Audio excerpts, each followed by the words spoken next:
Thank you, Ted. There are 2 recognition of guest periods, one for agenda-related comments and one for other topics. Please refrain from personal-related comments and address those to the appropriate administrator. To speak, fill out the proper form and submit it to the district clerk. Public comment is limited to 15 minutes total, with each speaker allowed up to 3 minutes. This meeting is held in public rather than a public meeting. And while we will not engage in dialogue tonight, we are listening. This meeting is live streamed and the recording will be posted online. With primary, 3rd graders Jackson, James, and John will say the Pledge of Allegiance. Everyone please rise.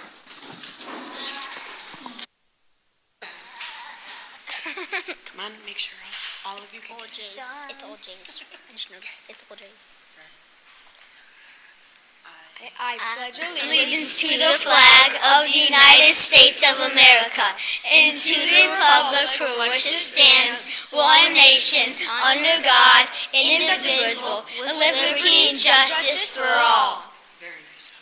Come up and get pictures for your parents.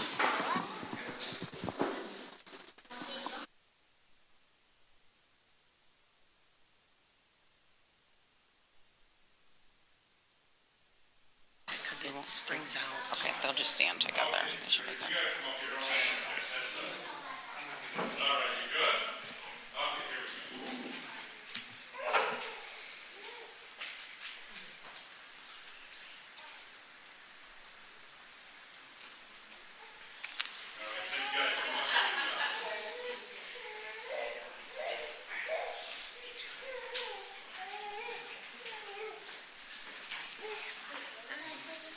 Good job, guys. Thank you. Good job.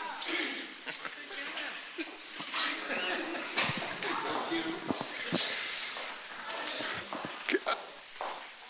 Thank you, guys. Now we'd like to welcome the middle school students, Scarlett and Aurora, to give their report.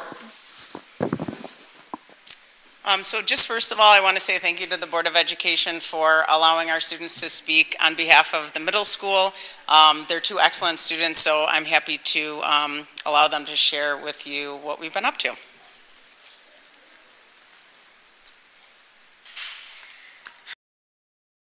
And I'm a 7th grader at Iroquois Middle School. And I'm also a 7th grader at Iroquois Middle School. Good evening, members of the Board of Education. We're honored to share some highlights from the beginning of our school year, and it's been a strong start filled with learning, teamwork, and community. During the first week of school, we participated in icebreaker activities in our classrooms to help us get to know one another. We ended the week with a school-wide rock, paper, scissors tournament, which was a fun and interactive way to build connections across grades. Last Friday, our PTO hosted a welcome back dance that included a variety of activities, games, a scavenger hunt, base painting, music, and dancing. The cafeteria was filled with board games, pizza, drinks, and snacks for everyone to enjoy. ITAC provided a station where students could try fatal vision goggles and attempt simple tasks to learn about the effects of impairment. Hawk Creek also joined us and introduced several fascinating birds of prey.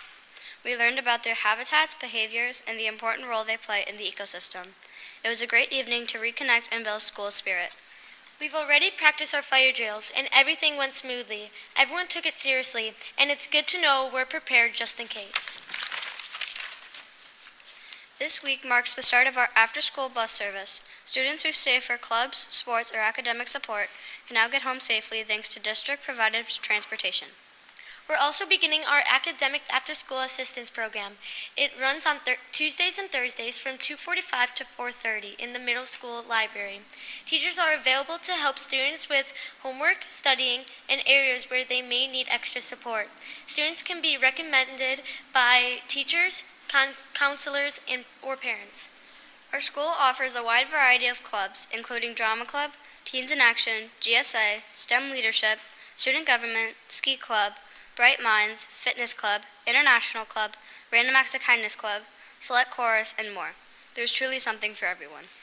Our fall sports teams are off to a great start. Students are participating in field hockey, football, volleyball, soccer, tennis, swimming, cross country, and cheerleading. Families can check the athletic tab on the Iroquois website for schedules and updates. We're looking forward to welcoming families to our open house on Thursday, September 18th from 6:30 to 8:30 p.m.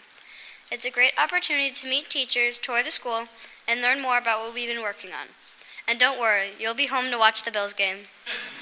We also have Picture Day coming up on Friday, September 19th. We're getting ready to dress our best and smile for the camera. Connectivity is coming up. Each year, our middle school foundations team organizes Connectivity Days, a special time to strengthen our community and grow together. Our first event of the year will take place on September 26th. The morning kicks off with AIMSWeb testing, which helps our teachers figure out how to see more success in the classrooms. The rest of the day will enjoy team building activities with our classmates and our teachers.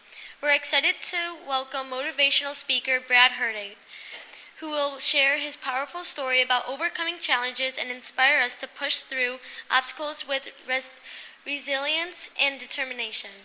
Thank you for supporting our school and helping make all these opportunities possible.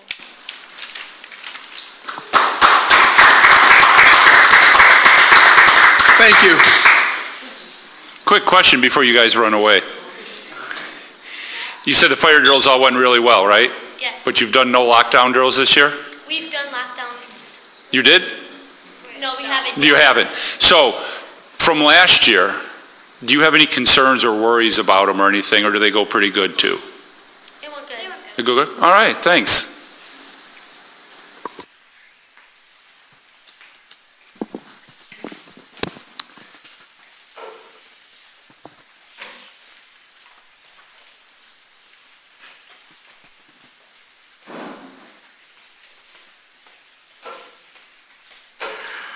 Okay, we will be moving to board discussion and news worth sharing, and we'll start with the NYSSBA resolutions. And I've asked, all the board members to review them and to bring up any that they have, concerns with or strongly against or strongly opposed. Just so everyone knows how this process works is that NYSSBA, which as a group may do a lot, but this is kind of like their political arm. And these are resolutions that they want to bring before the state government, and districts can send representatives. And by send, it's been online the last 2 to 3 years where they go to vote on these resolutions. The problem with it is that in this case there's 34 resolutions, and when we talk to our assemblymen and our senators, they want like 2 or 3 things to work on. And these 34 resolutions, as you can see, a number of them, 7 of them are sunsetting, which means that they're going to basically expire unless NYSSBA wants to renew them. And they don't really ever gain any traction or go anywhere. Heather Becker, who deserves an amazing amount of credit, is our representative, and she will be voting on them. And most of the time, unless we got a specific concern, she will vote, in the best direction that she can see or she can tell. You also got to understand that these resolutions, at any time when they start voting, can be changed and modified and altered. When I attended it, it took like 8.5, 9 hours to go through it. I started out with it, and then I went to the gym and kept it in my ear because you vote by text. And then I came home and had dinner, and then I watched an NFL football game, and it was still going. And by 1 a.m., it was starting to get bad because districts start dropping off, and they're like, you won't even listen to my resolution because you people just want to go home. And the answer is right. So I guess I'm asking the board members, and a lot of them are the same, a lot of them are familiar, some of them are kind of out there. Is there any particular one that we want to discuss to give Heather a particular direction on? I have a few. Sure. I don't know, do you want to start or do you want me to go first? You can go first. Okay.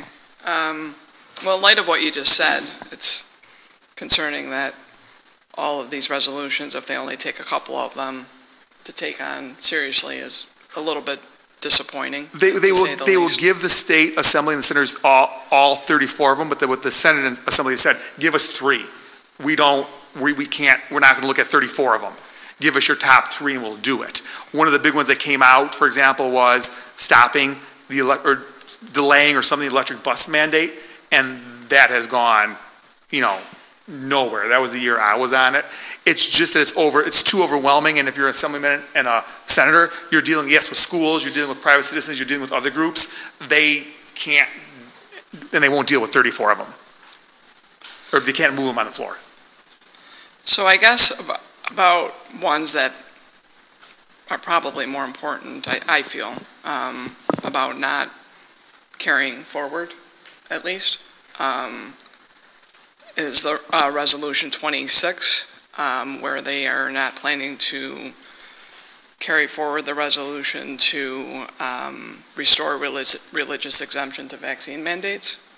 I think that we lose people going into their senior year because of the, is it meningitis vaccine? And I think that vaccines should be a personal choice and not anything that, I mean, a doctor should mandate, or not mandate, but recommend what vaccines people take, but it shouldn't preclude the people going into school in an education setting. So I'm surprised to see that that one is not carried forward. So Resolution 26 is a resolve that New York State School Board, NYSBA, shall advocate for legislation to restore the religious exemption. So you would want Heather to support this, because we'd want it. To support it, yeah. Yeah, we want it. They're planning to sunset it. We'd want it to restore it, yeah. I mean, I don't know what anyone else's thoughts are on that.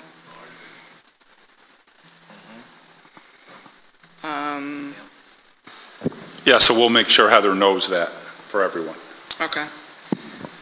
And then I really thought number 30 was great, and I just wanted to mention it because I thought it was funny.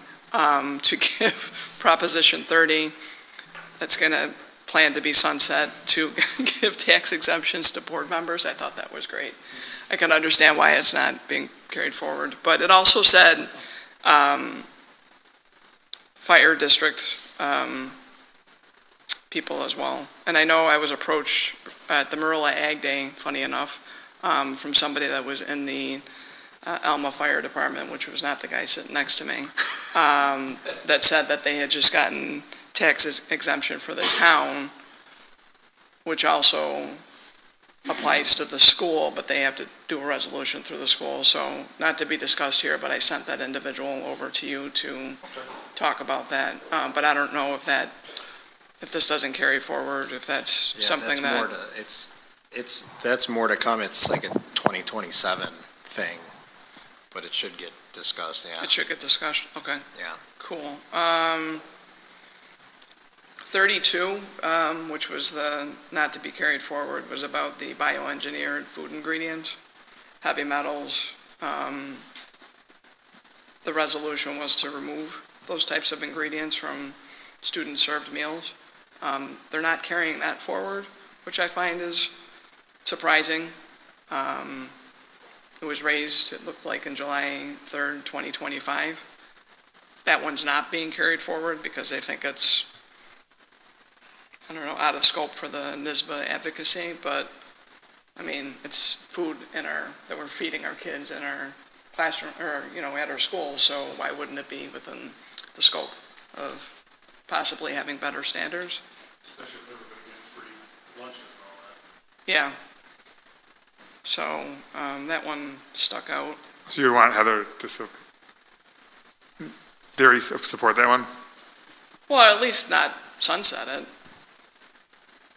And then 34, which is about daily recess and expanding daily recess, which is always a good thing outside of the phys ed.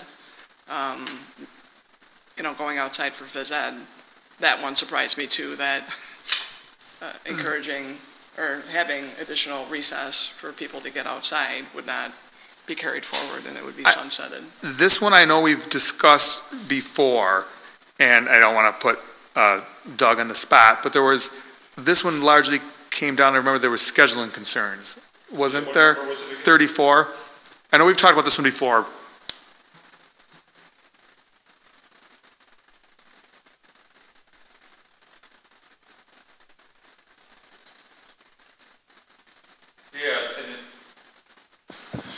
I mean, right now, what it does is it takes away the local authority where we already schedule that. So like 6th grade, if that's considered an elementary grade levels in the middle school, so they're doing the periods, so that would be hard for us. We already do mandatory recess for all students, UPK through kindergarten. So just because it's not resolution This would be try to make it into law where schools have to do it.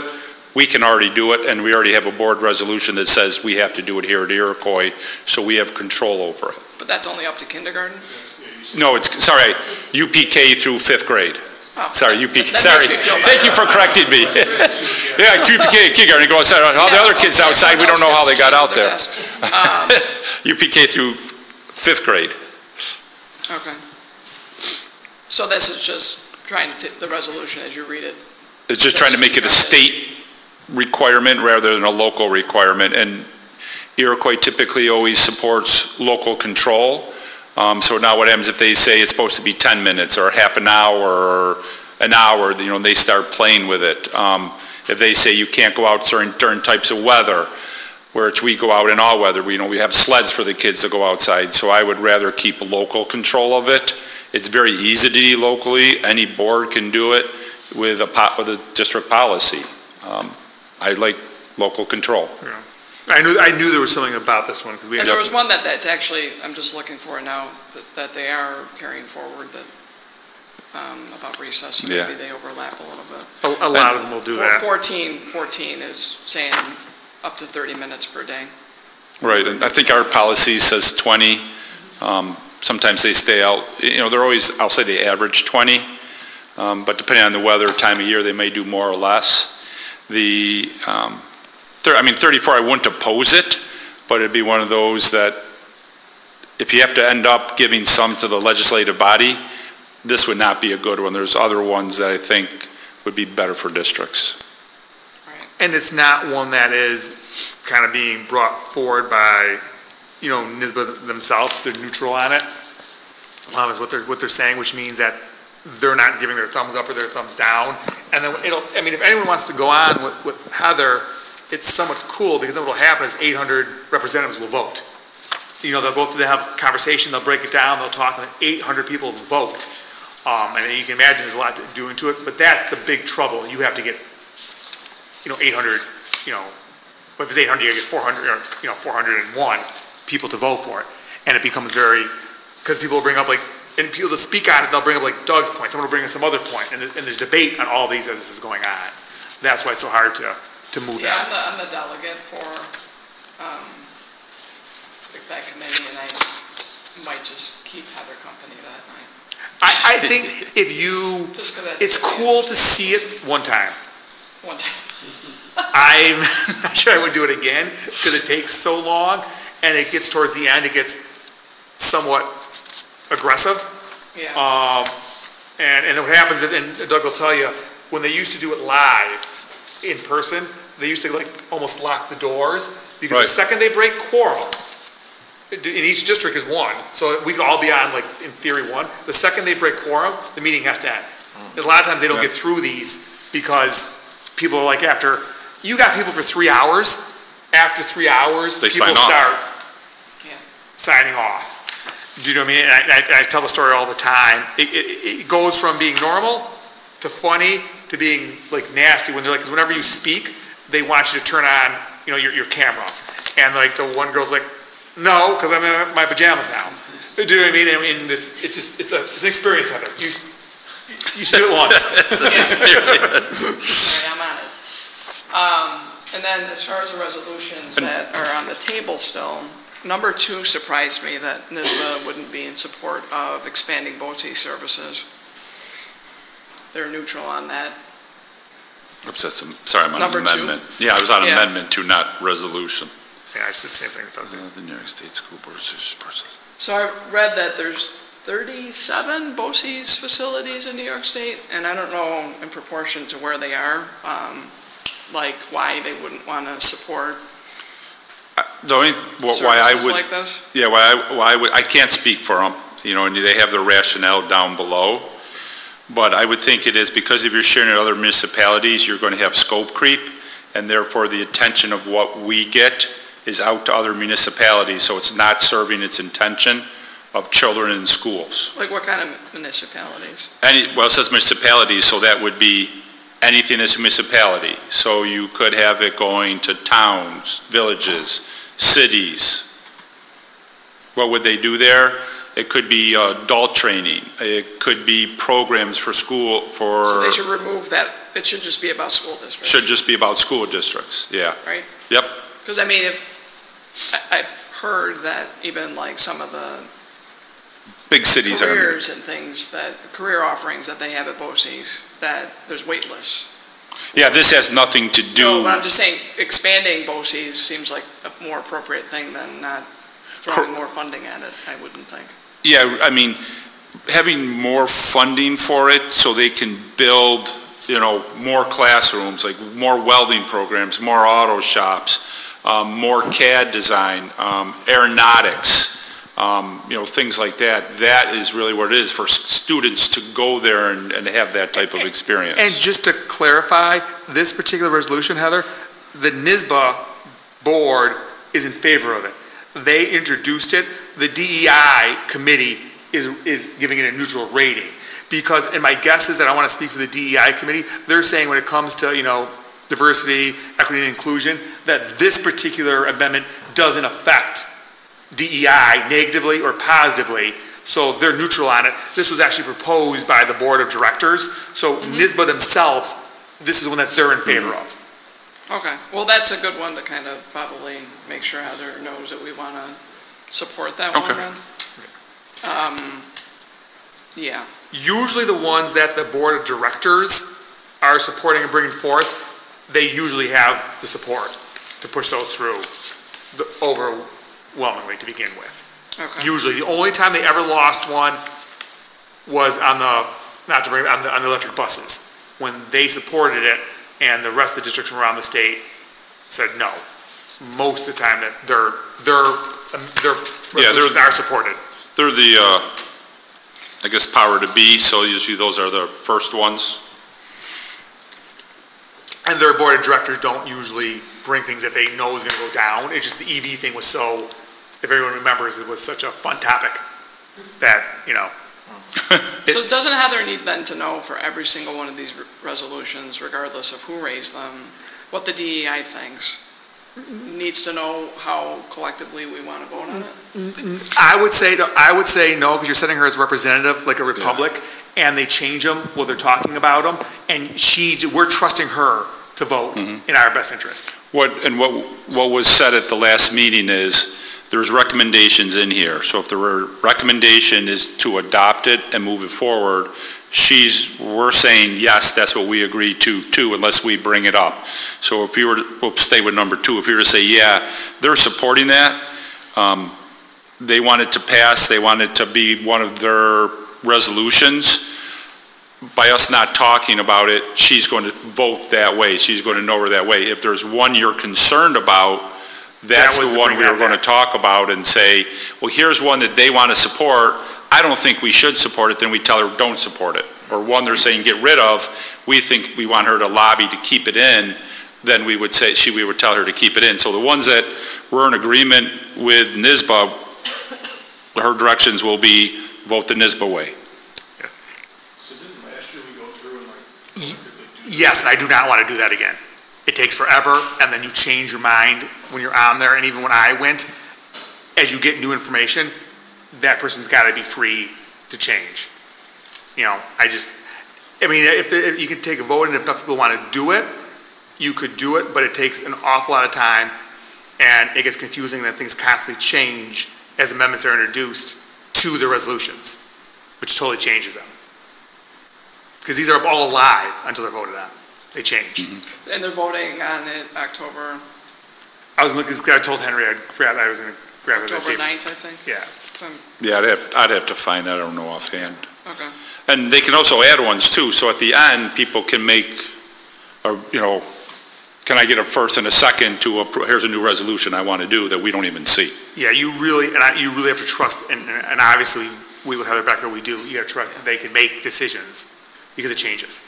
I was glad that Orchard Park had a resolution, because most of these schools that you see raising resolutions are no schools that we've ever heard of, so that was kind of good to see. But they did have one in here for financial literacy and rolling that out, which is good.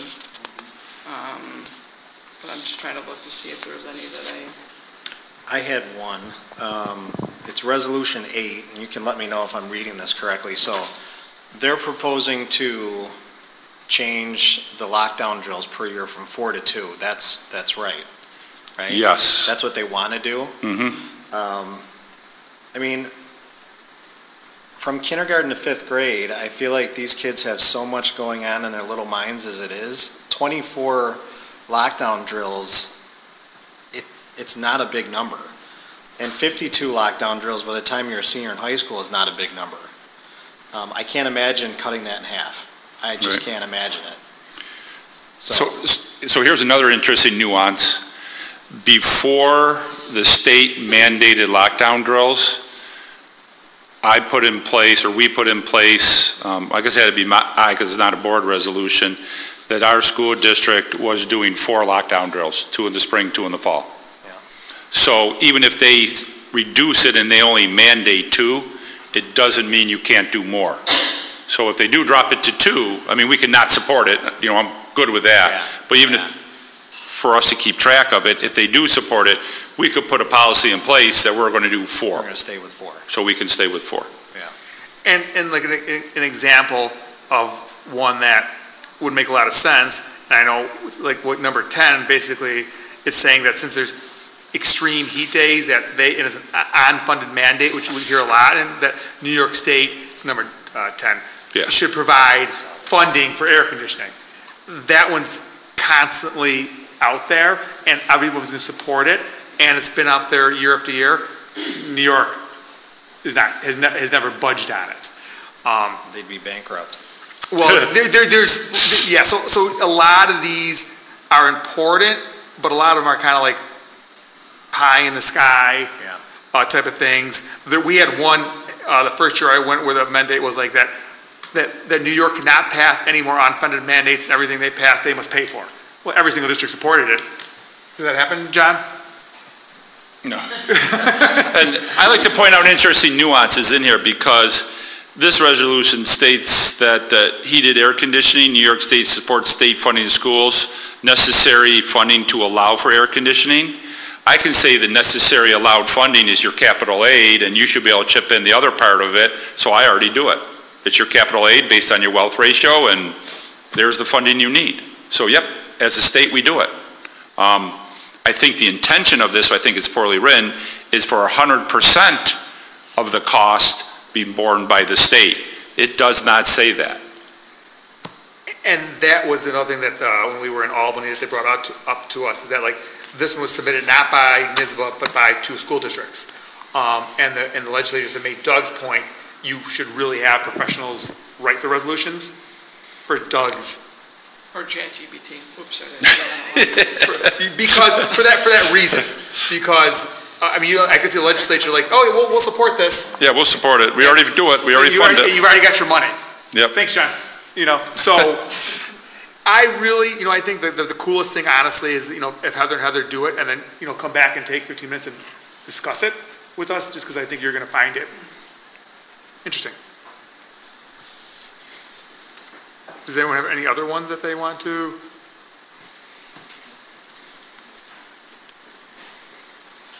So how do they come up with the 3 that they're going to get forward? It's just based on number of votes that they get? Yeah. So if they get, there's 800. What is the number of district? About 700. 700. And just remember, there's some districts that are even a little bit more aggressive than I am, and they're like, we're done sending people. We're not participating. But don't they need half at least? They need the number to meet the quorum. Yes. 350? Yeah, 1? Yeah, well, yeah, so, but I'm telling you, that's what happens, is they've lost. Well, of members, because there might be school districts that are not, there's about 700 school districts that are in New York State, but some of them might not be members of NYSBA. So if they have 600 that are members, they need to keep that quorum.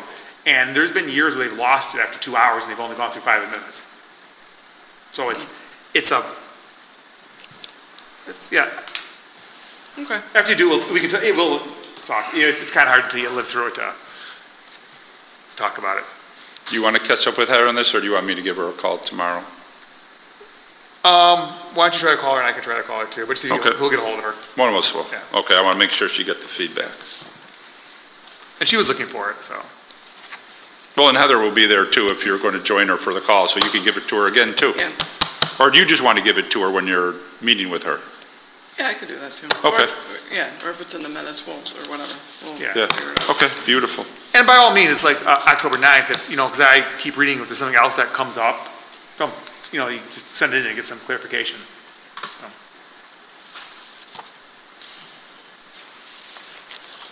Okay, I believe we'll be getting the overarching or the 50,000-foot view of the school report card. 30,000-foot view of the school report card. This is not particular data. This is just kind of what is contained in their school report card generally. So as we get our presentations later in the year, we kind of know what we're looking at.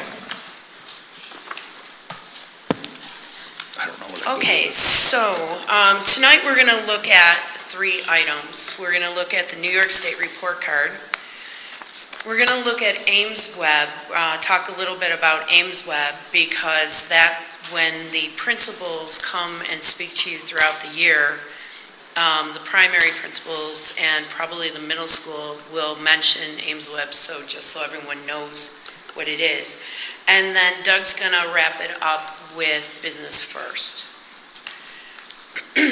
So, oops, too far.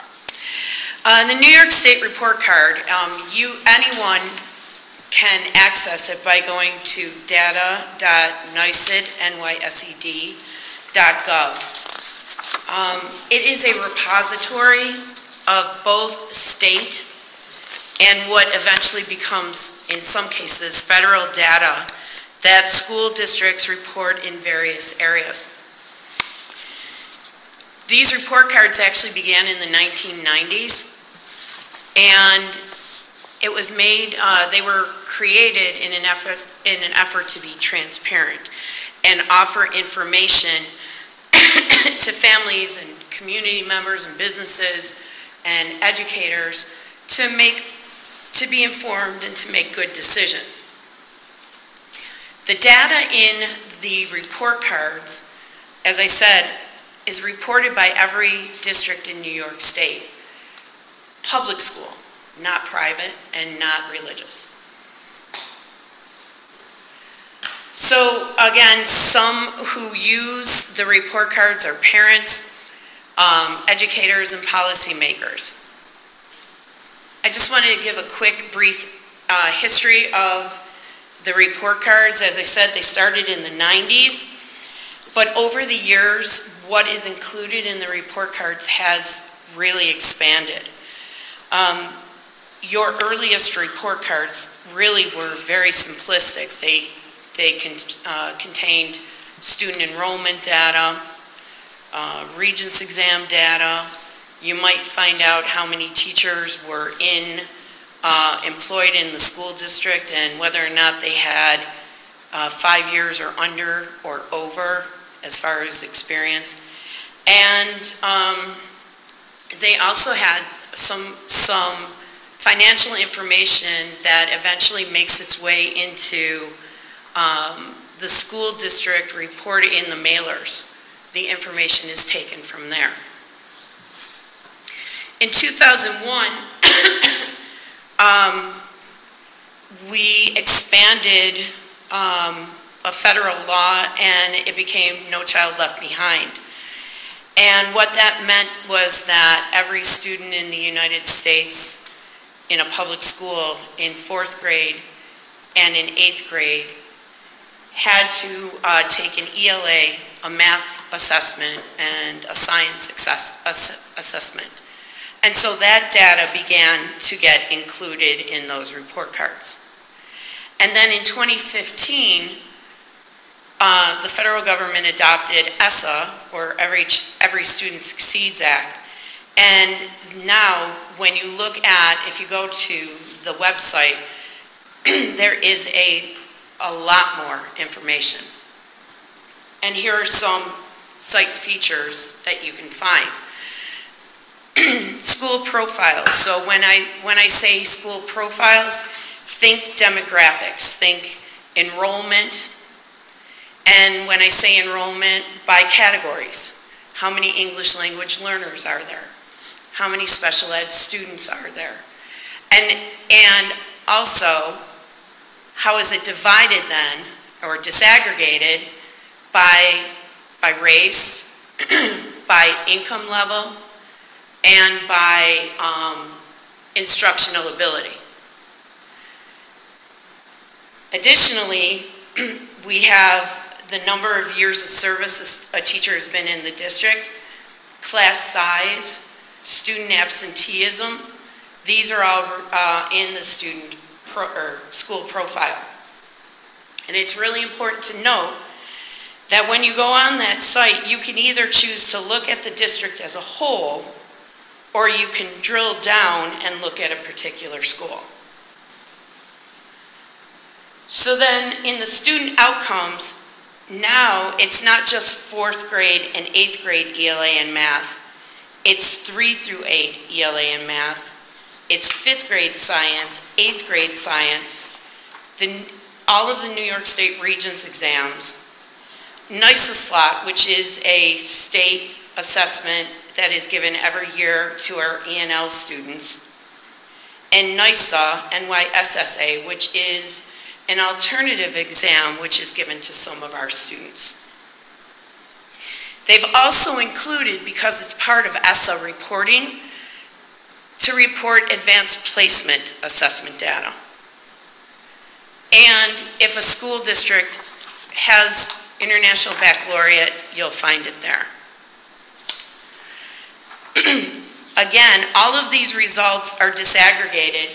They look at the students as a whole group, and then they disaggregate them by race, by economic level, and instructional level. Those 3 numbers are reported to the federal government. If you look, they will also report by gender. However, that information is not reported to the federal government.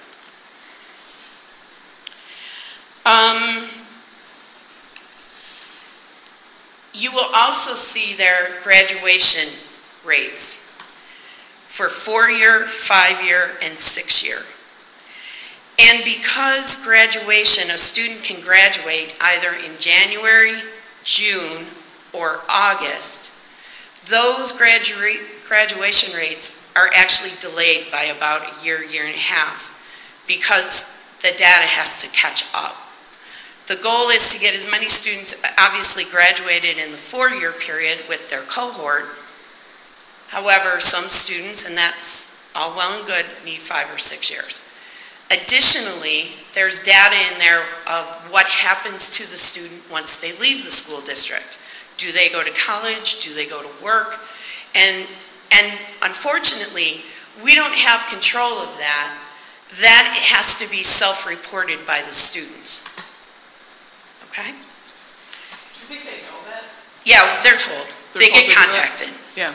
But whether or not they do it is another question. Just like you'll see in this site, technology reports. Well, that's a mandate from the state that during COVID, they wanted to see how many families had access to internet and access to computers and things like that. And if you notice, every year we have a little snippet on the screen that says, please take this survey. But again, it's self-reliant on whether or not parents do it or families do it. The comparison tools, what they mean by comparison tools is that you, if you wanted to, because every school district and every public school is listed there, you can literally find them and compare them to the school district that you're seeing there. And again, there's some financial information. I'm going to go on, before I go on to AIMSweb tracking, or AIMSweb, are there any questions? Yeah, I just have one. So who's responsible to make sure that the data that's reported to the state is accurate? Me. You? Mm-hmm. Okay. And because when I look at the school report card, it's 2023 to 2024. That's because it's a year delay. Right. The school report card for 2024-25 will not be released until a little, like mid-October, November. And that's the state. What they're doing right now is they're going through the data. What happens is all through the school year, our various offices get the data into what's called level 0, which is like the mothership of all the data. Okay. And then during June, July, and August, we go through the data to see if there are any corrections needed. It actually happens all the way throughout the year, but our big data cleanse is June, July, and August. And then what happens is we have to certify the data. It goes to New York State. New York State has to look through the data, see if there's any problems with the way they're collecting it, and that's the delay. Okay. We have the results of the Regents exams and the 3 through 8, and we're using them right now. However, they're not final until New York State publishes that report card. So the preliminary results are out there, it's just not Correct. published. So do we look at like historical trends to see where we're... Yeah, I have it a little bit later. Okay, okay. And you're definitely going to see it in the individual schools' presentations throughout the year as well. Okay, so this is not the last time that you'll hear about it. Okay? All right, Ames Web. Remember, I told you that anything in the New York State report card is public. That means we have access to any public school information in New York State. Ames Web is different. Ames Web is a program that we adopted for the purpose of identifying students in need of who may be in need of remedial assistance. And it comes as a result of the 2012 state mandate for RTI. So we've been using Ames Web for a number of years. Ames Web, what it does, as I said, it helps us identify potential problems. It's called the screening tool. So 3 times a year, every student, and I just want to clarify for a second. The state mandate said that we have to have RTI for K2 reading. What we've done over the years is expanded it, and now we benchmark assess our students K10 in reading and math. From that, we identify students who may have potential issues. And if they have potential issues, we do additional diagnostic testing. And then we determine,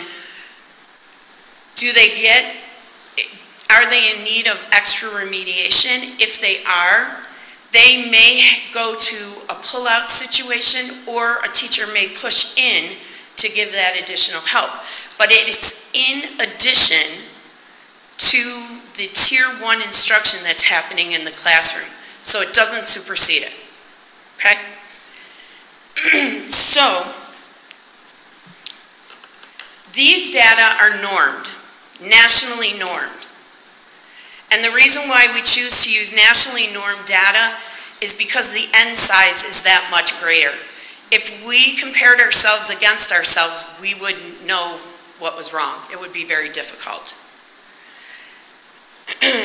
These are not shared publicly, therefore we don't release them to anyone, we don't have to report them to anyone, and we don't compare them to anyone because every school district may use a different program for their RTI.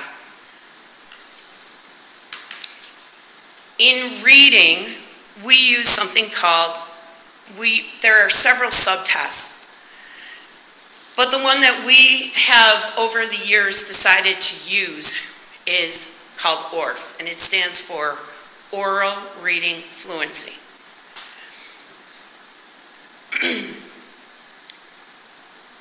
That tells our teachers how well a student can accurately read a word and how many words per minute they can read. And it's not all about speed.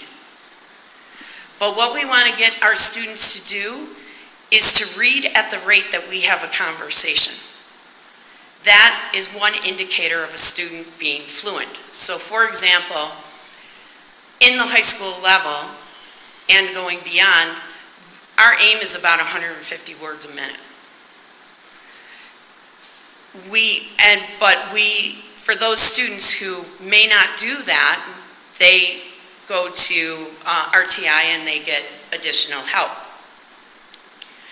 So we use the results to not only identify individual student issues, but we also use these results over the years with the combination of the 3 through 8 assessments and the Regents assessments.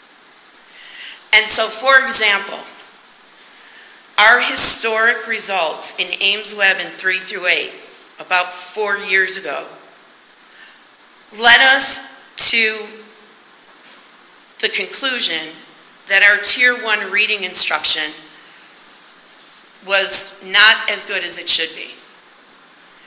That resulted in us doing 4 years of professional learning for every K through 5 teacher, which ended up being about 100 hours, a little bit over 100 hours. We also adopted a comprehensive research and evidence-based reading program, and that was done last year. And now what we're doing is we're adding on additional learning opportunities during the summer and doing our study group time to support the teachers in using that program. So that's an example of how we look back and use the data.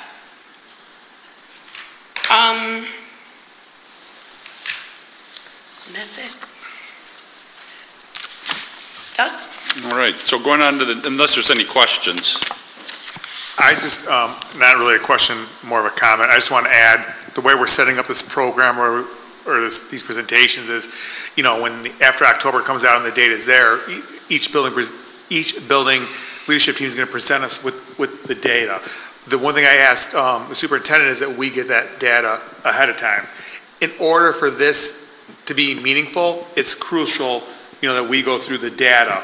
Go back to business before we get to the meeting, because that way if there's questions or concerns, why the data is coming out first is so we can be prepared to ask those questions at that building administrator.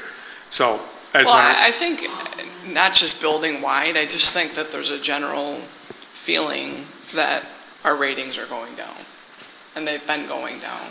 And I, as a member of this board, one of the reasons why I wanted to run for the board, right, is to make Iroquois even better. Mm-hmm. And it disheartens me when I sometimes hear that the ratings, people feel from Business First, looking at historical ratings, that we're going down. And I just feel that we really need to hone in on, even Business First aside, because you can say Business First changed its methodology. And actually, there is somebody that lives in our community that's the chief editor for Business First, which I would love to have a meeting with her to help us understand what we need to do to get our ratings up, or understanding the math behind it, even though... Well, that's what I'm going to talk about in a second. Right. Yeah. So, but I did bring it up because, you know, as coming onto the board, I reread every year I read what I put into the paper to say why I joined the board. Mm-hmm. And so when people move to Western New York, that Iroquois stands out as being the best school, and that people want to move here because the best community, the best school. When I see East Aurora ranked up in the top 5 and Iroquois is ranked lower, you know, in the 20s, I want to understand as a board, I mean, our school needs to shine. And our ratings need to reflect that. And why they don't reflect that, I don't know. Because I don't really understand. Well, I'm going to try to answer some of that right now, because what you're referring to is the ratings in Business First, which is not representative of instructional data. And but those ratings matter. Oh, I'm not saying they don't matter. Yeah. It's just not a rating of instructional data. And I just want to say before we get to Business First is, your concern, Heather, is why the primary work of the board this year is looking at this data, to get the data. So it's not a feeling, it's not a thought, it's actually from the data that's going to be sent to you. We're going to review it and then, go building by building and look at that data and talk about those trends. That's exactly why we're doing it. I'm just saying that in order for it to work, we have to make sure we're prepared to discuss it and looking at the data. So it's not a feeling, it's data. When will they have it ready?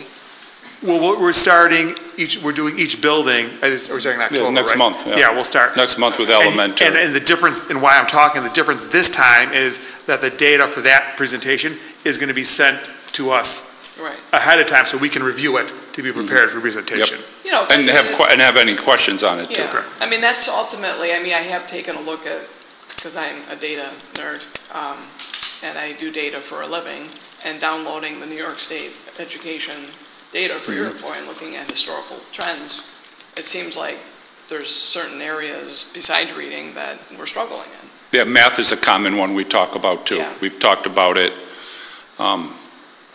for years of what we're trying to do and improve in it. And it seems like we're still, in some areas, it's not all, but that should help us make decisions on where we should be funding to get, and sharing best practices between teachers.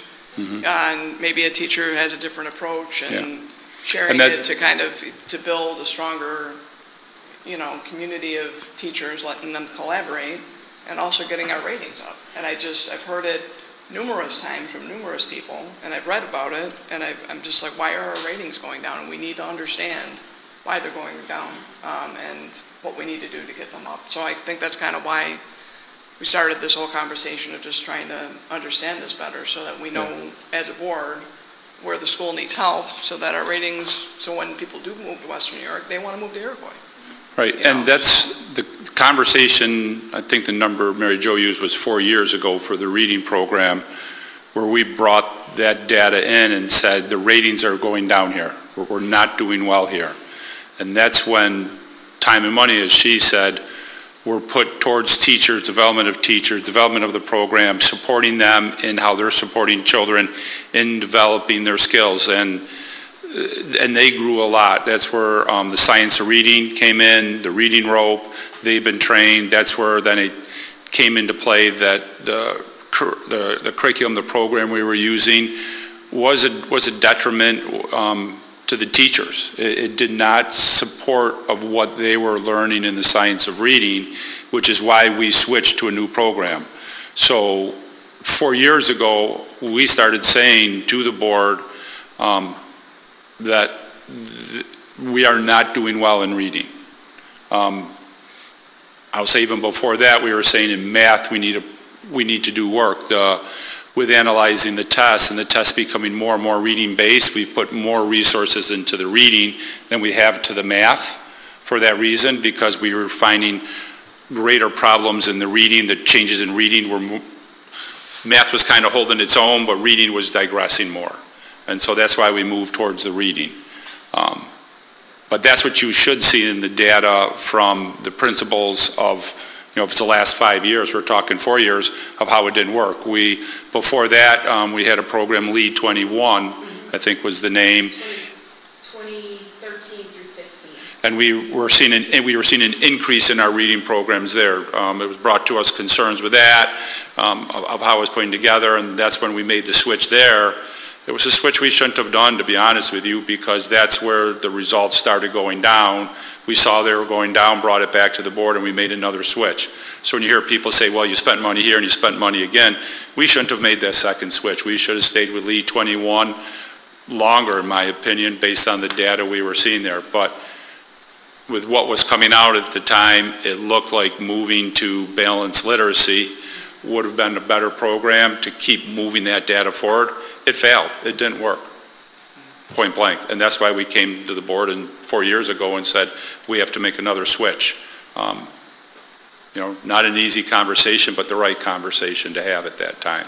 But also teacher collaboration. I have a lot of friends that are teachers in other districts that, collaborate a lot. We're like, hey, teacher A, your class seems to be getting Algebra 1. teacher B, and maybe they don't, like, what are you doing that I'm not doing? And, allowing that time for teachers to collaborate, to share best practices on teaching approaches.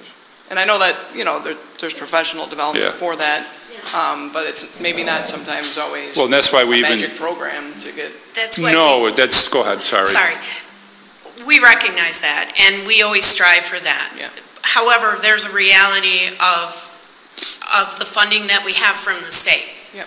And I can tell you, after working in 4 districts and a BOCES, this school district supports professional development and professional learning more than most.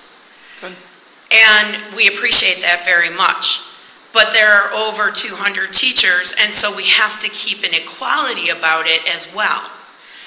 However, what we did when we were recognizing, based on our conversations with the teachers last year with the new program, they were having difficulty.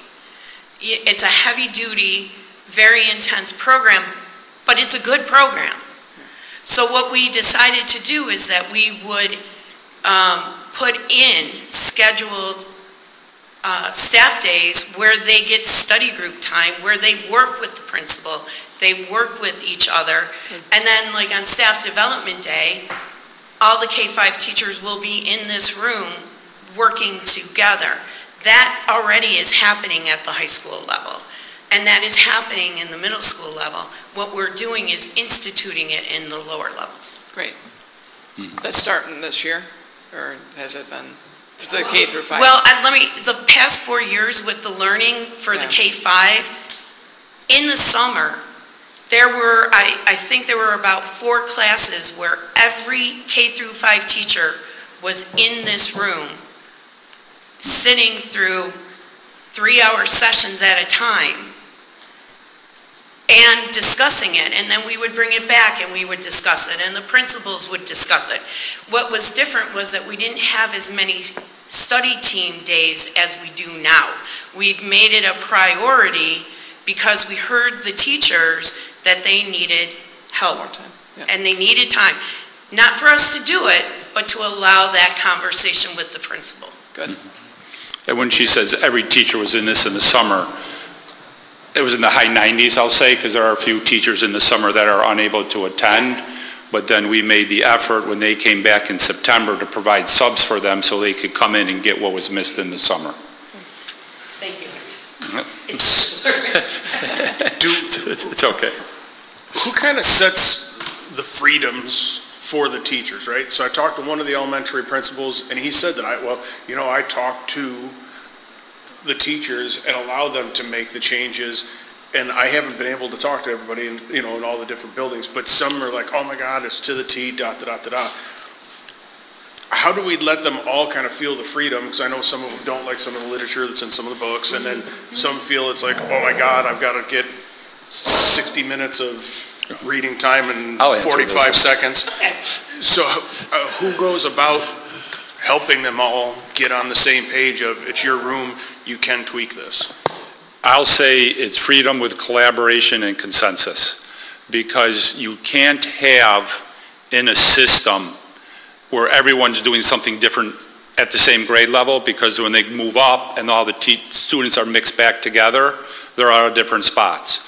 So that's why we're having the meetings. So, and when I started, the 3 primaries, when they came to the II, oh, you're from Wales, you're from Marilla, you're from Elma. You could tell because of the buildings were so differentiated. So we have worked to bring them all together and collaborate, and the teachers have done excellent of doing this. If I go to one building and talk to a teacher, by the time I get to the other 2 buildings, they already know what the conversation was.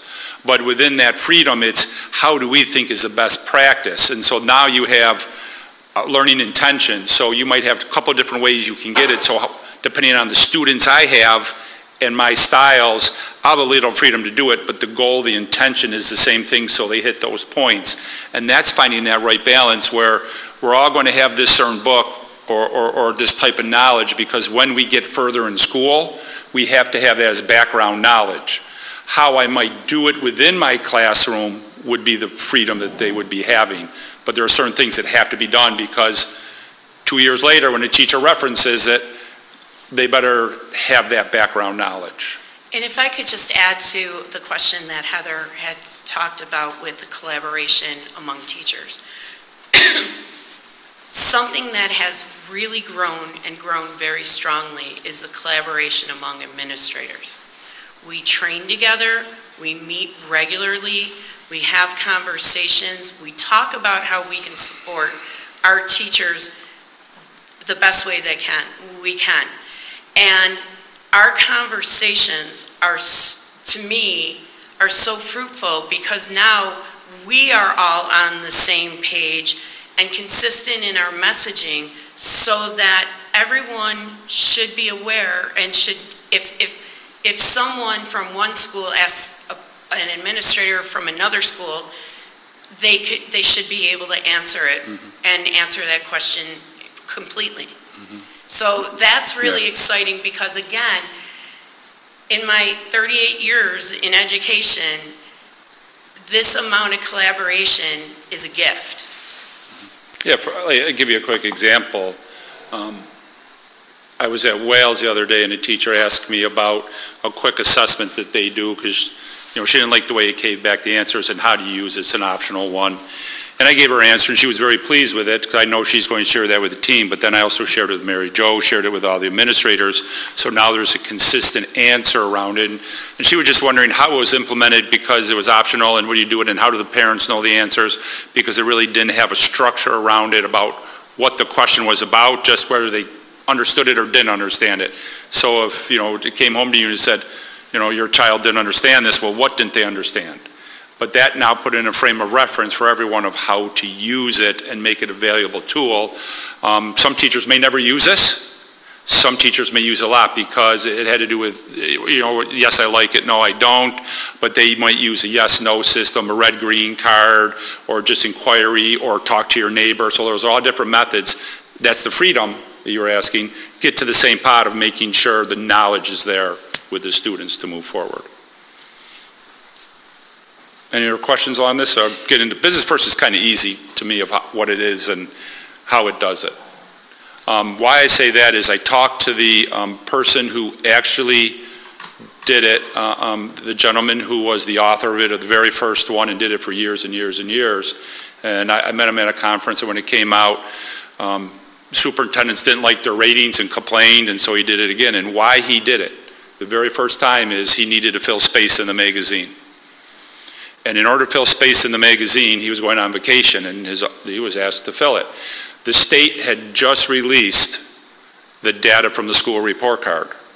So he just downloaded the data, republished it, made it easier to read, and based on how well you did on Regents exams in the high school, gave the high school a ranking, and based on the 3 through 8 testing, gave rankings for all the different elementaries and middle school, and he weighted the high school results heavier than the lower buildings. Did this for years. Very successful, did it for years. And then at some point, and I liked it. Other superintendents didn't like it because to me, it wasn't great because any state assessment is 1 day, 1 second, who knows how the kid is feeling, doing what's happening in their life. Might have had a bad day, might have had a great day, so the results might be higher or lower than average. But as a large group, large enough sample size, it did a good rating of where the school was.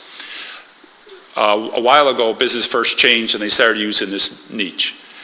When they went to this, they stopped using the school report card from the state. They stopped using that data. And with this, if we go on to the next slide, I have the clicker. Never mind, I have it. They use these different areas of where they get information. And when you look at this information, and that's what I put out to the board, of the data we actually control is about, the data we not controlled is about 59.4%, 60% we don't control. So with the academic grades, that comes from multiple sources of how they rate the high school. So when you look at it, typically when Business First did it, you had a ranking for your elementaries, middle school, high school, and then your district. Heather referenced in the 20s, 28. That was for the high school. That wasn't for the district. And with the academic grades, that's 60%, cultural diversity is 12, and so on. It gets lower and lower as you go down. Then when you look in each one of these, so sports, I'll pick on sports. You get a score for sports, it's only 2.5% of your grade. It's how well your students do in championships. Period. If your students don't do well in championships, you won't get a good grade here. Academics, we'll go to that one. The highest percentage for academics is college scores. Where's your kid going to college? If they go to what is considered a good college by another survey, you get a higher score. If your kid does not go to a good college, they get a lower score. And so that is self-reported by the users, and that's a majority of the academics. And when you go through each one of these and you divide them all out, it uses the U.S. Department of Education, as you heard Mary Jo say. Not all data from the New York State report card even goes up to that. So it gets very modified of where it is, and so in order to change the rankings there, it'd be easy. Just tell everyone to go on and tell their kids that they're going to a really high college, because there's no credibility or no check of the data that's going here. Well, I mean, there's some.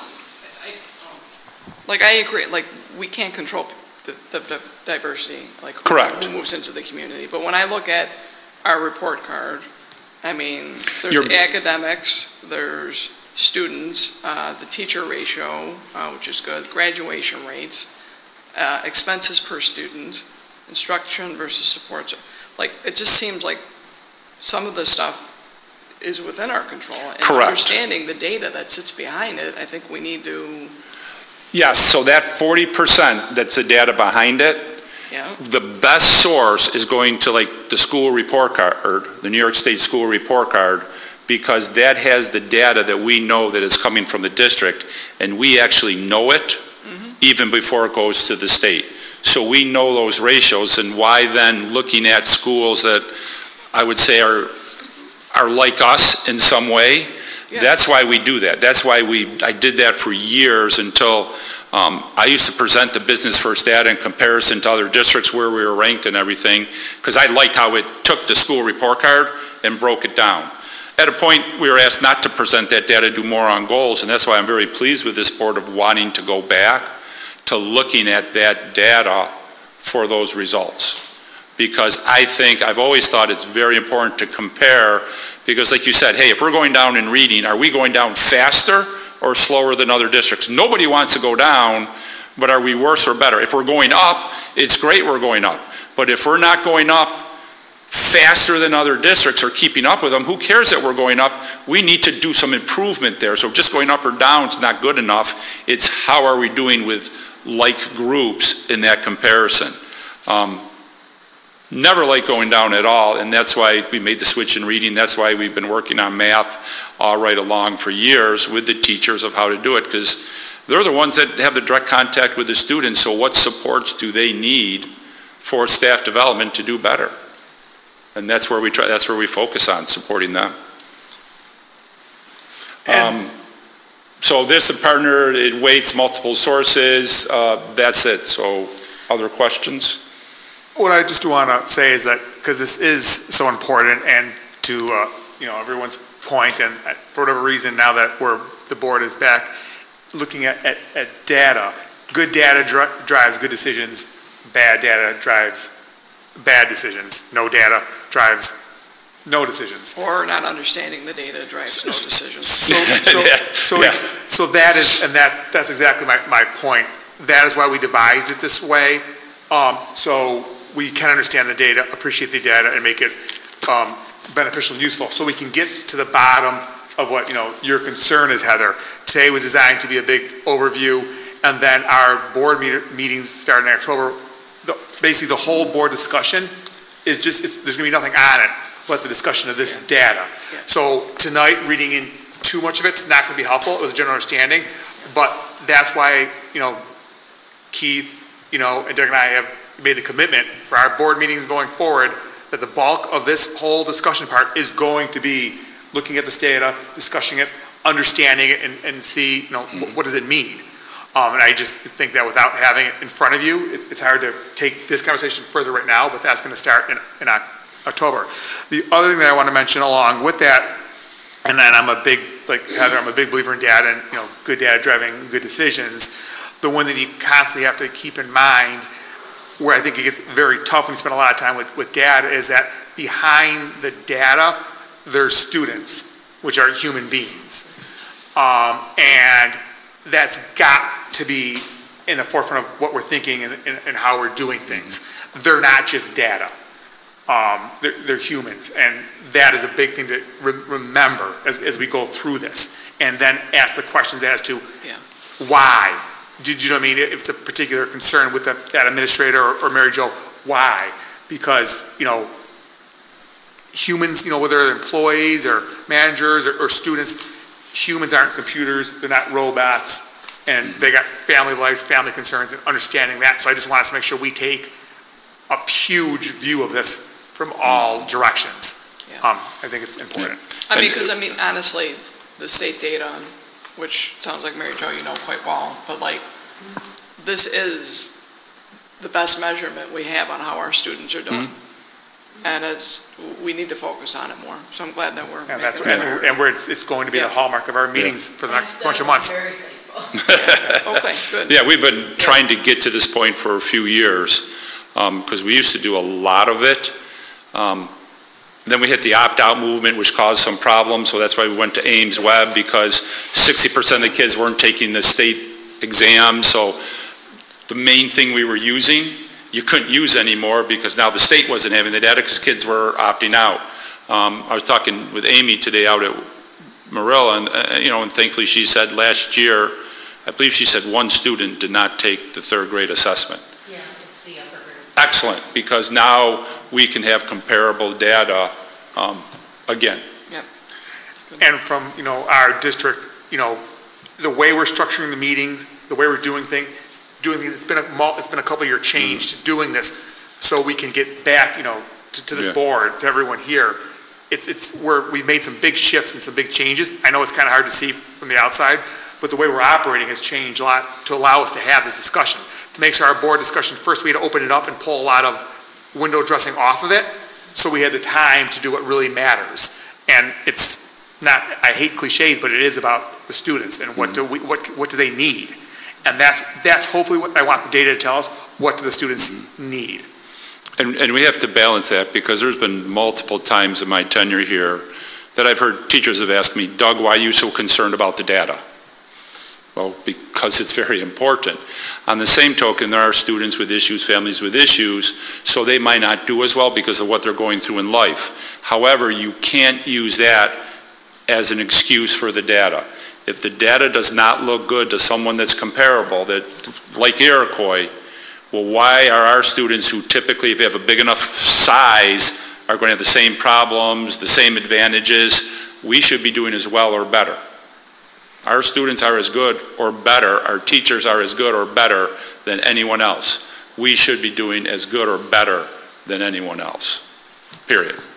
And just to clarify my point on Doug's remarks, the theories behind what I mean by the students and the data is, we want the data to improve the students. We don't want to improve data for the sake of improving data. We don't want malicious compliance and check a box.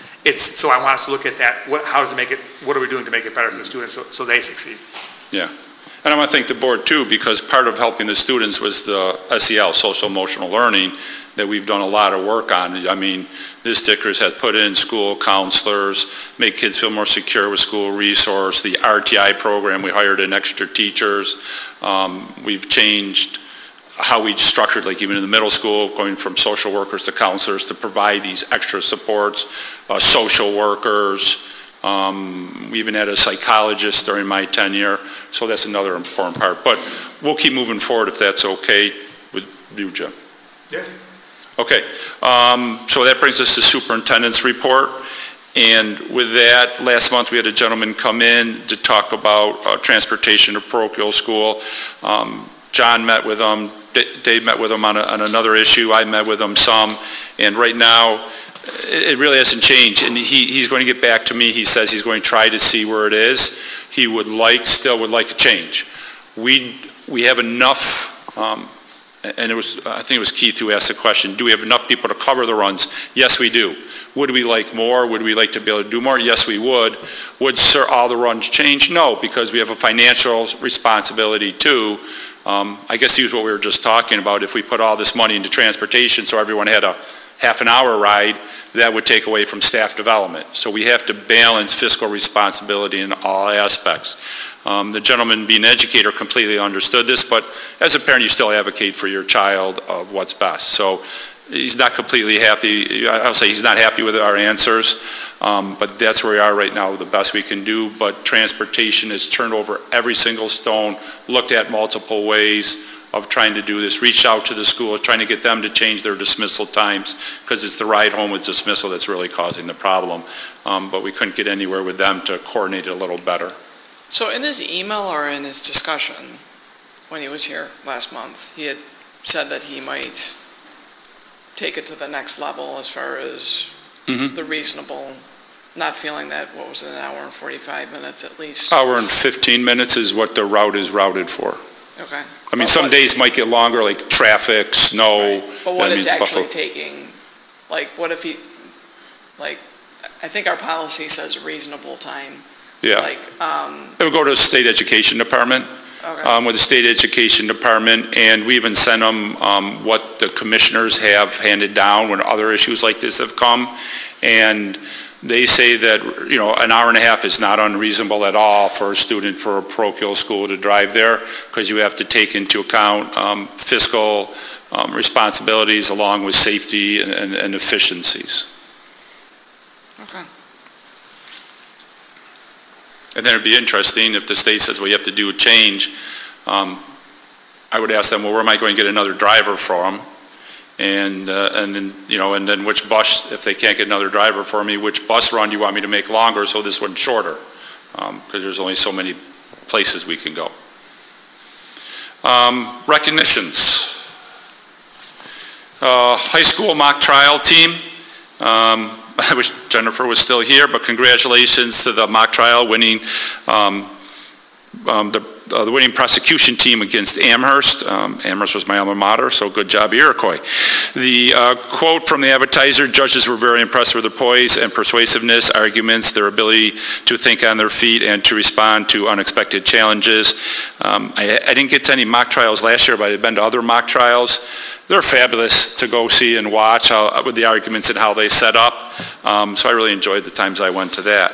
I was able to go out to the next one, the Wales Primary Butterfly Park, and they received national recognition, which I had put out before as the most inclusive school playgrounds. But on the 12th, the Erie County legislator Lindsay Larigo recognized the Playground and Butterfly Foundation with a proclamation from the county. This is the proclamation here, which I will send back to the school so they can frame it, hang it, make it in a place of honor. Thank you very much to Legislator Larigo for coming out and spending the time. So if you're watching, thank you. Music recognitions, and with that, NISMA. I don't know if any of you guys played instruments or anything with that. Very difficult to move into all-state performing. Very competitive across it. We had Chase, I don't want to pronounce their name wrong. Ireland, and what's the next one? Lydia, sorry. Phonics, that's why we have a new reading program. And who have been invited to be participants in the performance in the Rochester, December 4th through the 5th, and they're chosen among thousands who auditioned. So congratulations to the three of them. That's what I have for recognitions. Capital project, John was going to show you some stuff, talk about it. It is in here for the board to officially adopt the resolution. I did get a question to someone, so I'll put this out to the public and be on record, because when we said there would not be tax impact from the project, they called me, had a great conversation with them. They said, well, why don't you go up to the, you know, raise the levy to the max and use that money to fund more in the capital project? And I explained how the board had a lot of discussion about having no tax impact with this, not raising taxes. Taxes in May go up for instructional reasons. I can tell you right now to the public, in May of next year, taxes will go up with the budget for instruction, supporting instruction, because costs go up every year. We'll just use the electrical gas that is projected to go up. We are going to have to raise taxes for that. However, for the capital project, we will not be raising, none of that raise will be for the capital project.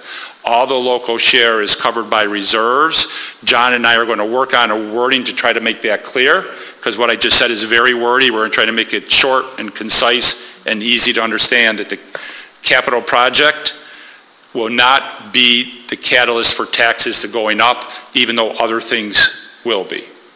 I was going to say, and at Iroquois, John, we have a excellent history of basically saving money, reserves, to fund these capital projects. So we're not, yes, the money that comes in is coming in from the taxpayer, but we're not then placing it back directly for a new tax for a capital project. Correct. And the proof of that is when we do bond our projects, and we've done this for probably 15 years or more, when we bond our projects, we have a principal and interest payment that we make every year because of that project, and we get state aid. And our total of our projects that we have from years past, our principal and interest payment each year is about $2.8 million, and our state aid for buildings is about $3 million, just a hair over $3 million. So you can see right there, our state aid matches or exceeds the money we have to do on our building project, and that's the goal. That's why we can say it's not no tax impact. We don't need additional tax money to pay for that principal and interest because our state aid fully covers it. And you're going to show them some stuff on the website where information is? The September newsletter that most residents received does have on the cover some information about the warm and dry project, as we call it. I just wanted to show the board members and the public, if they want more information on this, they go to our homepage. You scroll down into the news and announcements section, and there's a new square there called Capital Improvements Project. And if you click on that, it comes to this page, and you have capital project scope is a link right in the middle there. If you click on that, you get more detail by building, a lot of the dollars and cents of what we're doing, and what, the details of the plan. So that's always available to people to look at if they'd like to. There's also a general presentation a little farther down that tonight we could have went through, but basically it has the general information that we've already given you, plus some information about the capital improvement project financing, again showing that there's no additional tax levy increase needed to support the project, and reminding you what date it is on November 18th, the vote. And also, if you go back to the previous page, the web page, you'll see even our newsletter that came out in September. We have a copy of that in case you want to review that information, how that was presented. And as we go, we'll add more things on here. We were thinking about adding just one-page financing summary, just in a shortcut if people want to see that. So we'll probably add some things like that to this page as well. But all this information's here. If you think there's anything else you want to see up there, let me know and we can do that. Thank you, John. Anyone with a question? So then the last thing for me is cell tower. This was supposed to be in a presentation in March. We reached out to the company. The company said, we can't afford to wait. We either need to know you're really interested in it, and then we'll spend time and money into doing more research into it and mock-ups, or we're going to go look at another location. So that's really the question. Is the board completely open to the idea of having a cell tower here on the premises? It would have a little bit of revenue, 12,000, I would say, about a year. They average 1,200 to 1,500 a month, roughly. They'll have a contract at some point for us to look at and review, but that adds to about 12 to 15,000 a year, roughly. My, just individually, my largest concern with this initiative or this idea is that it's a structure that's going to be built in the area of the bus garage, and when it goes up, it's a permanent structure. Will that ever probably be a problem like for us right now on the board in the district? Probably not, but years to come, if we redo the bus garage, if we want to add a feel, we're handcuffing generations going forward for a cell tower. It's only my opinion that, I don't feel it's worth it. Because I don't want to be like, we're building whatever, a bus garage or a gym for this team, and we can't do it because we have a cell tower sitting there. Well, just because it's going up, does it mean that it has to permanently be there forever? Well, it would depend on the contract we have with them, but the amount of money to put up a tower that's probably twice as high as the lights across the road, they're going to want a long period for the buyback. It wouldn't be something where they would say in 5 years, they're going to want it up there for a while. If I was in the business, I think all of us would, if we're in the business, we wouldn't want, hey, we're going to spend all our money and maybe break even. They're in the business to make money. And where is it exactly going in relation to the bus? The best way I could describe it would be the back of the teacher's parking lot. There's a basketball court. It would be kind of between the basketball court and the fence for the bus garage right in that area. And I'm going to ask the million-dollar question. You go ahead. Is it going to interfere with our electric buses when we get them someday? I'm half joking. No, but that's a real question, because concern, when we look at future plans, because one of the things with the capital projects, they said one of the next big things we should tackle is a new bus garage. It would pinch the area that the buses would go through. Would it prevent them? No. I truly think it would pinch them, and how our bus is going to change in the future, I don't know. So that could cause a problem in the future, to be honest. It might not, but it could. Has Iroquois looked at any other areas on campus to put this, or is that we a asked for specific area? a bunch of different areas, including the back here, but it's so much lower down there, it doesn't make sense for them to do that. They really want something in that northern part of our campus here. That's really, they do a lot of studies on the coverage and everything like that. To them, that's the best spot. We proposed across the street in different areas that, like, those doesn't make sense to them economically, and they didn't think they get the coverage out of it that they could. And like my big thing is just only as a point of reference, like in years, like Lucia, this could be your problem. Do you know what I mean? Or your kids are coming here and we can't build something because we have a tower that's blocking it. I just don't think for school, and our primary goal is to educate the next generation and prepare them for the future, that the cell tower is what we should be doing. That's just my opinion. Yeah, the benefit's not great enough. It's odd to me that that's the only spot you could put that. That makes sense. They did have a couple others right next to the field hockey, the Woodard Quarter field hockey field, but really in the middle of that field over there, I really think that'd be a very poor location.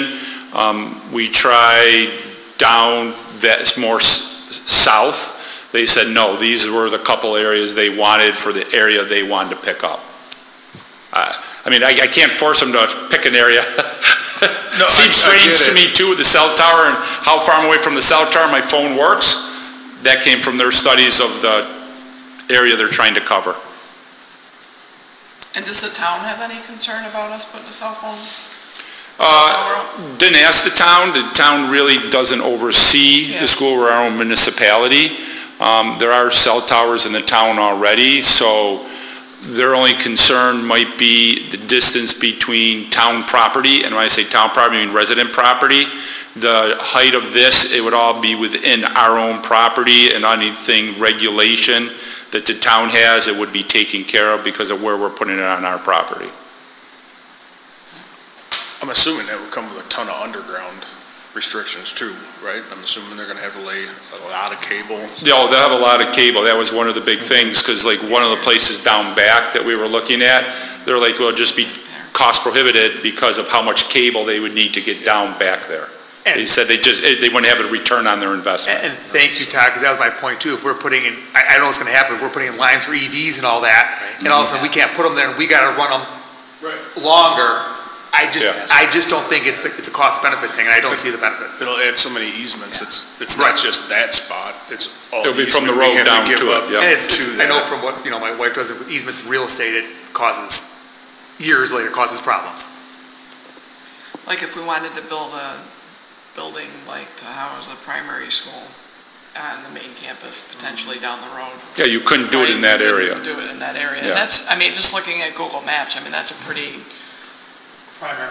big area, like where the soccer field is. It's gone. Well, it wouldn't be the whole soccer field. It'd be like around double the tennis court size. I'll say maybe triple, or sorry, not the tennis, triple the basketball size court.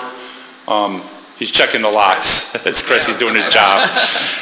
But to this point, you lose that footprint. But you lose that footprint. So you would lose distance around it too, because you couldn't say, well, we'll build up next to it. So it's not just that area, it would expand out for a certain safety circumference. Well, but there again, too, your easement from the street to that is gonna get tied up too. It's That would not get just the tied up, too. footprint, It's all the underground that's Yep. gonna come with that. Yep, wouldn't be able to build above it. So. Like I said, I'm clear, I'm against it. No, I think it's something, it has to be brought to the board. I think it has to be brought to the board because it's a financial and possible thing, but, I think, the board typically makes wise decisions, so, I mean, The just positive just the easement, way I mean, outweighed by the negative. that Yeah. takes away Okay. your ability to build anything. nope. That's, yes. It's All right. gone. No, I agree. So you just There's lost a minimal good. presentation in March, just to let you know. By having your 10-minute conversation today. So we'll look for something. I'll have to go back and look at what other things we didn't have to fill that slot in March. Okay, and I'll bring that back to the board to make sure you agree. John will get back to the company, and the good news is, this is the hole they're trying to fill, so they're gonna find someone else's property somewhere they'll still fill the hole, because I know, you talked to a lot of students about it, and, it would help with after-school, if I read this right with my glasses, it would benefit after-school communication with parents and coaches, so hopefully by the time they get this up, that benefit would still occur, but it wouldn't be from a location on us, but a location somewhere else. What I thought was, my favorite one from the students was, where was it? About. Oh, the beginning many response, cell tower being built, could we have their cell The phones? students said they'd love it if they could still have their cell phones. So, I get that, but It's a good answer. The tower's not gonna do that, so, okay, I think that's a wise decision. It's just what's in the best interest of the district going years forward, and I agree with everyone, it's not. All right, that's all I have. Thank you. Thank you for your extra time with that one conversation. Dawn, do we have any, guests for No. Okay. We're going to move on to discussion of the consensus agenda, 10.01 to 16.07. The basic purpose of the consent agenda is to act upon routine matters in an expeditious manner. Items placed on the consent agenda are determined by the board president and vice president in cooperation with the superintendent, and are those which are considered common to the operation of the district and normally require no special board discussion or debate. Board members have the ability and the responsibility of reviewing the consent agenda ahead of time. A board member may request that any item on the consent agenda be removed and inserted in an appropriate place on the regular agenda. The president will present the initial motion, followed by a request for the second. Are there any requests to withdraw any items?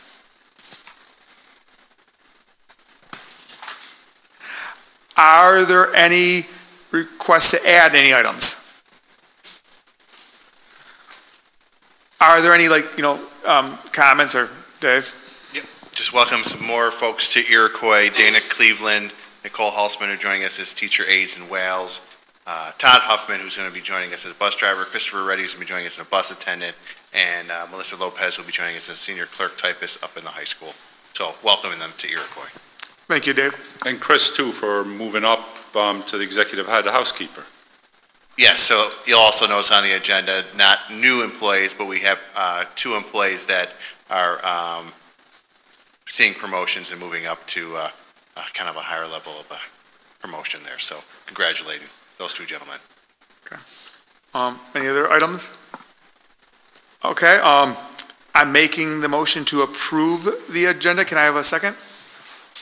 Okay, by Henry, all in favor? Okay, Dawn's 4 in favor, none opposed, and 3 are not present. Now we're gonna